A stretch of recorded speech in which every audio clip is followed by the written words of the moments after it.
gbé bá láhùn aláhùn aróbà lùkù láhùn aláhùn oṣù bílẹ̀ kélé kébọ̀ láhùn orin sẹ́sẹ́ kùn sani mú bọ̀ wáyé. Remi Akewi mo tún dé o ọmọ ẹdúnjọ bí mọ̀mọ́ tún dé. Remi ọmọ pé èdègbèdè èmi wọlé wẹ́rẹ́wẹ́rẹ́ bí èjì alẹ́ o mo dé kùtùkùtù bí èjì òwúrọ̀ gangan mo wọlé lẹ́ǹkẹ́ bí èjì yálẹ̀ ẹ̀ta.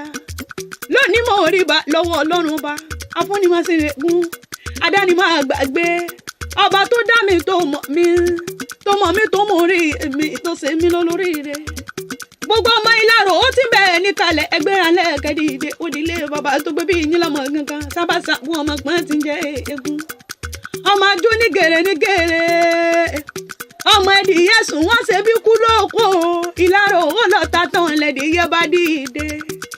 Ọmọ ẹni ló ní ibò ọmọ ẹ̀fọn ló lọ́dàn ọmọ pàkọ́làkọ́là á ń jíjà wo ni kò ní ilé. Sábògògó nìyàn ọmọ kúlódò àárín ìgbẹ́ sábògògó nìyàn ọmọ kúlódò àárín ìgbà sábògògó nìyàn. Ará lódò wọn lódò omi èkó ni wọ́n ń pamọ́ nílé bàbá tó gbé bí yín lọ́mọ gangan. Òkúta ẹgbẹ́dọ́jà àti òòtà òkúta ẹrù dọ́jà àti ògbówó lórí. Ibùpọ̀ òun làwọn bàbá yín dá sọ fún